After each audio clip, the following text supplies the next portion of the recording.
Hello and welcome to this guide from Mythic Mother, the second encounter of Uldir. For this fight, we do recommend a setup of 2 tanks, 5 healers, one of which should be a Resto Shaman, and a variety of DPS.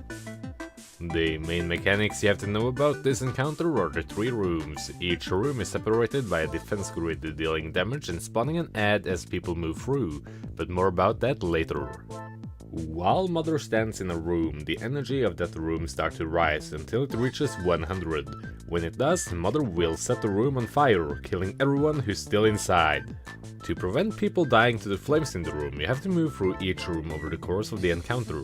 Moving through the defense grid deals damage per player and spawns an ad based on the roll of the player moving through. The healers will spawn a viral contagion, which puts a debuff on a player, endemic virus. The player with a debuff moves 10 yards away from other players before getting dispelled. The DPS will spawn a remnant of corruption. Use all of your CC and silence on them so they can't cast. If they do, a raid-wide dot will be applied, which almost always results in a wipe. Tanks will spawn Resistant Bacterium, which casts Bacterial Outbreak, a simple damage burst on the tank. The priority of these ads are the Remnant of Corruption, followed by a Resistant Bacterium, and then a Viral Contagion.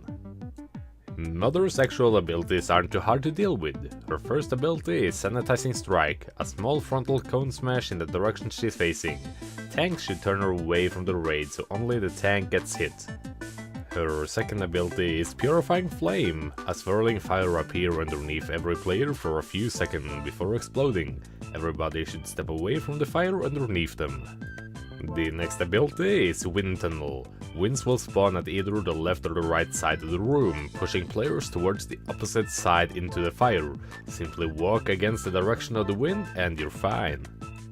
Once you move towards the second and third room, one new ability is added, Uldir Defensive Beams. A series of beams will move from one side of the room to the other side with a safe spot in between some beams. Position yourself in a safe spot to prevent damage. Uldir Defensive Beams will also drop from the ceiling. The safe spot will be marked by glowing golden circles on the floor. Stand on those. Overlap between the side and the ceiling beams is possible. The side beams will always happen first, so move from those first. Our strategy for this encounter is rushing Mother through every room and nuking her down in the third room. Mother takes 100% extra damage in the third room. This is where we want to use a Bloodlust as well. We split our raid into 4 groups. Group 1 is 1 tank, 1 healer and 3 DPS. Group 2 is 2 healers and 3 DPS. Group 3 is 1 healer and 4 DPS. Group 4 is the strongest single target DPS. Only a tank and a healer should remain after this. When the first room reaches 30% energy, wait until Purifying Flames hit before everybody rushes to the edge of the defense grid. At the same time, you want to use several raid cooldowns. A priest places barrier on the defense grid so it covers both sides, both the first and the second room. A Restoration Shaman places Spirit Link Totem in the defense grid so it covers both a bit of the first room and the second room.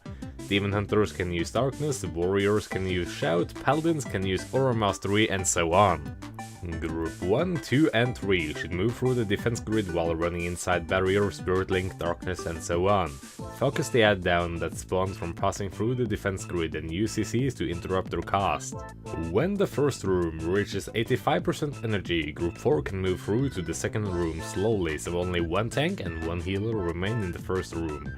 When the room reaches 95% energy, the last healer and tank should move over. In the second room, all you have to do is wait and dodge your basic abilities: Sanitizing Strike, Wind Tunnel, Purifying Flames, Uldir Defensive Beams, which will be from both side and top, until your Barrier, Spirit Link, Darkness, Shout, and so on is off cooldown, which should be around a 3 minutes cooldown, and will happen when the second room is at 85% energy. While crossing from the second to the third room, every player should also pop their personal defensive cooldowns and use health zones if necessary. Use Bloodlust and nuke Mother down while still doing her basic mechanics, and you got your kill.